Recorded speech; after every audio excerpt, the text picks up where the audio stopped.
Lorsqu'on veut gérer les iPads de notre classe avec l'application en classe, tout ce qu'on a à faire, c'est d'ouvrir l'application et de choisir son groupe. Donc, normalement, tous les groupes ont été ajoutés dans le gestionnaire d'en classe. Les élèves sont rattachés à l'application. Donc, lorsque j'ouvre mon groupe, je devrais voir les élèves qui sont connectés. Donc, quand je vois une pastille ici et que c'est connecté, je sais que l'élève est bien connecté et que son iPad est ouvert. Et même que si je veux voir ce qu'il fait, je peux utiliser les longues vues vis-à-vis écran et je vois une diffusion de l'écran de l'élève. Donc, si, exemple, l'élève ouvre une application, mais je vais voir l'écran directement ici. Donc, je peux voir tous les écrans de tous les iPads de ma classe. Comme ça me permet de savoir et de faire un peu un meilleur suivi sur ce que font mes élèves.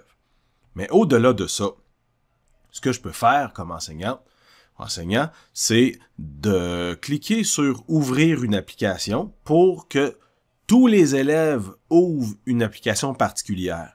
Et un des avantages avec ce fonctionnement-là, c'est que dans le bas de la fenêtre où on va choisir l'application, c'est écrit « Limiter l'app à l'ouverture ». Donc, quand j'actionne ce bouton-là, ça va bloquer l'application dans l'iPad de l'élève. Il ne pourra pas en sortir. Il va pouvoir se promener à l'intérieur, faire tout ce qu'il y a à faire, utiliser les boutons et tout ça, mais quand on pèse sur le bouton principal pour fermer l'application ou revenir en arrière, on n'est pas capable de le faire. Donc ça, c'est un truc pour vraiment forcer les élèves à faire une tâche sans qu'ils perdent de temps sur une autre application.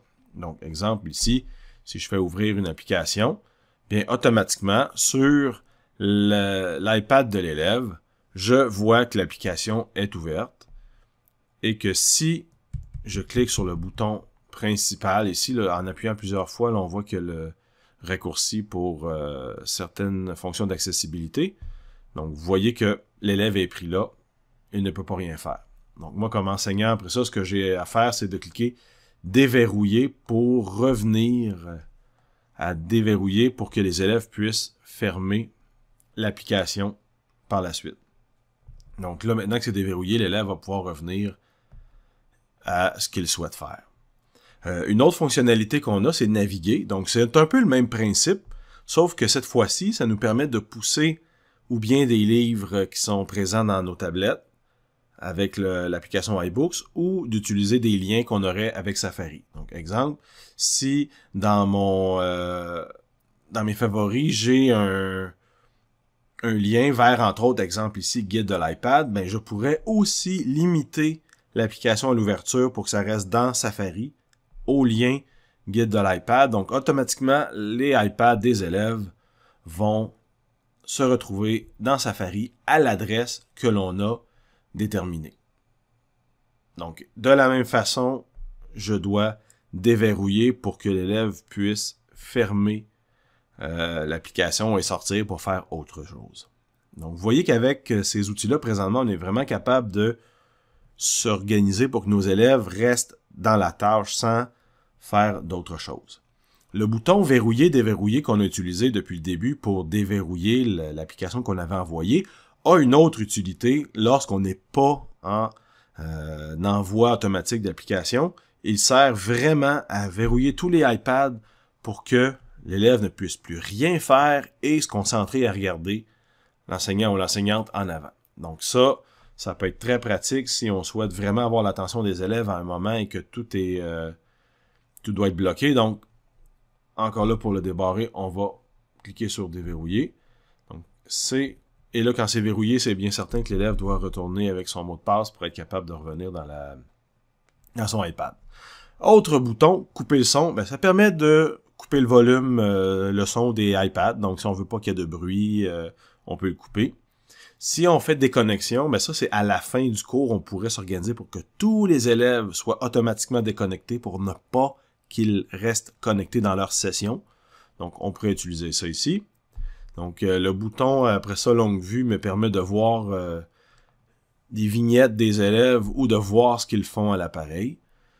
Donc, voilà pour les fonctionnalités. Et si jamais on veut faire groupe, bien on pourrait faire un groupe d'utilisateurs sur une application en particulier. Exemple, j'ai 5 élèves puis je veux qu'ils travaillent dans une application, mais je pourrais ajouter ces 5 élèves-là et leur attribuer une application seulement pour eux. Donc, c'est des genres de sous-groupes à l'intérieur de notre groupe. C'est pas une fonctionnalité qui va être très utilisée, là, je pense, selon les besoins, mais si jamais c'est un besoin, vous pourriez toujours l'utiliser. Donc, quand on a terminé, puis regardez ici, exemple, je vais juste vous montrer une... Mettons que l'élève, pendant le cours, va sur Kahoot. Après ça, il utilise une autre application comme Ozobot. Eh bien, pour qu'on puisse voir ce qui se passe dans ma classe, lorsque je conclue la classe, donc quand j'ai terminé avec mon groupe, je vais conclure la classe, et j'ai un rapport des applications qui ont été ouvertes par les élèves. Donc, je peux voir même le nombre d'élèves qui ont ouvert l'application. Donc, c'est bien certain que les applications que je vais forcer vont être là, mais si jamais il y a des élèves qui vont dans d'autres applications pendant le travail, ben, je vais être au courant de ça. Donc, ça me permet de voir le nom des élèves, combien d'applications ils ont utilisées. Donc, c'est une façon de voir s'ils ont ouvert plusieurs applications. Puis, je vais aller voir les applications qui sont ici. Donc, ça me donne un résumé du cours, si jamais j'ai besoin. Alors, je fais OK, on revient à l'ensemble des classes qu'on a dans l'école, et c'est terminé. Il me reste juste à dire aux élèves de se déconnecter, ou comme j'ai mentionné tantôt, de dire OK, on va se déconnecter, puis là, tout le monde va déconnecter, et voilà. Et là, ben, comme c'est une session avec iCloud, bien, les documents de l'élève vont se sauvegarder dans son cloud pour que ça puisse revenir sur les tablettes la prochaine fois qu'il va se connecter.